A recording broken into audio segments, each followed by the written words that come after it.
আমি আজকে একটা অন্যরকম বাটা করেছি।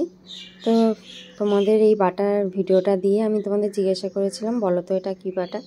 তো কেউ বলতে পারোনি, অনেকেই হয়তো খেয়েছো, আবার অনেকে খাওনি। আমি বলবো যে তোমরা বাড়িতে একবার ট্রাই করে দেখবে, এত এত সুন্দর লাগে এই বাটাটা খেতে। চলো তাহলে রেসিপিটা শুরু করা যাক। আমি এই যে দেখো, প্রথমে এই যে কাঁঠালের বীজ নিয়ে নিয়েছি। এই কাঁঠালের বীজগুলোকে ভালো করে এই সাদা অংশটা ছাড়িয়ে নিতে হবে। এই যে লাল অংশটা রয়েছে সেটা অনেকে ছাড়ায়, না ছাড়ালেও হবে, কোনো ব্যাপার না। আমি কখনোই ছাড়াই না, আমি সাদা অংশটা ফেলে সবসময় এটাকে খাই। তো চলো আজকে দেখাই যে এই কাঁঠালের বীজ দিয়ে কি করে বাটা করতে হয়। তো এই কাঁঠালের বীজটাকে আমি মাঝখান দিয়ে ভাগ করে নেব, তারপরে এই খোসাটাকে ভালো করে ফেলে দিচ্ছি। আর এদিকে দেখো, আমার সমস্ত কাঁঠালের বীজের খোসা প্রায় ছাড়ানো হয়ে গেছে তোমাদের সাথে কথা বলতে বলতে। এই যে এখানে আমি এইটুকু পরিমাণে কাঁঠালের বীজ নিয়েছি। এবার বাকি রান্নাটা এদিকে শুরু করা যাক। আমি এই কাঁঠালের বীজটাকে ভালো করে ধুয়ে প্রেশার কুকারে কয়েকটা সিটি দেবো। কয়েকটা সিটি বলতে 8-10টা সিটি দেবে, তাহলে একদম নরম তুলতুলে হয়ে যাবে। তো আমি প্রেশারের ঢাকনাটা আটকে এটাকে সিটি দিয়ে নিচ্ছি। এবার এদিকে কড়াই গরম করে কড়াইয়ের মধ্যে বেশ খানিকটা সর্ষের তেল দিয়ে দিলাম, আর এর মধ্যে দিয়ে দিলাম কালো জিরে, আর এদিকে দিয়ে দিচ্ছি পেঁয়াজ কুচি।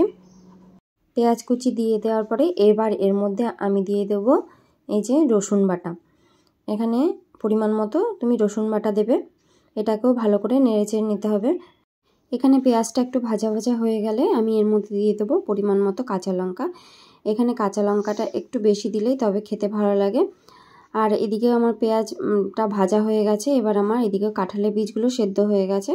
তো সমস্ত কাঁঠালের বীজগুলোকে আমি জল থেকে তুলে নিচ্ছি। এটা গরম অবস্থাতেই জল থেকে নামিয়ে তারপরে দেখো হাত দিয়ে যেভাবে আমি স্ম্যাশ করছি সেভাবেই স্ম্যাশ করবে। স্পুন নেবে না, হাত দিয়ে যতটা পারবে স্ম্যাশ করবে, তাহলে এটা বেশ নরম হবে আর খেতেও ভালো লাগবে। এবার এই ভাজা রসুন, পেঁয়াজ, কাঁচা লঙ্কা আর কালো জিরের মধ্যে আমি এই কাঁঠালের বীজটা দিয়ে দিলাম। এবার কাঁঠালের বীজটা এটার মধ্যে খুব ভালো করে মিশিয়ে নিতে হবে খুন্তি দিয়ে। এবার আমি এর মধ্যে দিয়ে দেবো পরিমাণ মতো লবণ। আমি আগে লবণ দিইনি, কারণ সমস্তটা একসঙ্গে দেওয়ার পরে তারপরে লবণটা দিলে ভালো বোঝা যায়। এবার আমি একটা মিক্সির বাটি নিয়ে নিয়েছি। পেস্টটা একটু ঠান্ডা হলে তারপর তোমরা এই পুরটাকে ভরবে, একদম গরম গরম এটার মধ্যে দেবে না। এবার আমি এই মিক্সির বাটিটা ঢাকনা দিয়ে ঢেকে দেবো, আর এটাকে একটা স্মুথ পেস্ট বানাতে হবে। এই যে স্মুথ পেস্ট বানিয়ে নিয়েছি, এই যে বাটা একদম রেডি। তোমরা কিন্তু অবশ্যই আমাকে কমেন্টে জানিও কে কে বাটাটা খেয়েছো আর কে কে খাওনি। যারা খাওনি তারা অবশ্যই ট্রাই করবে, আর যারা খেয়েছো তারা জানাবে যে বাটাটা খেতে কেমন লাগে। আর ভিডিওটা যদি ভালো লাগে তাহলে একটা লাইক করে দিও।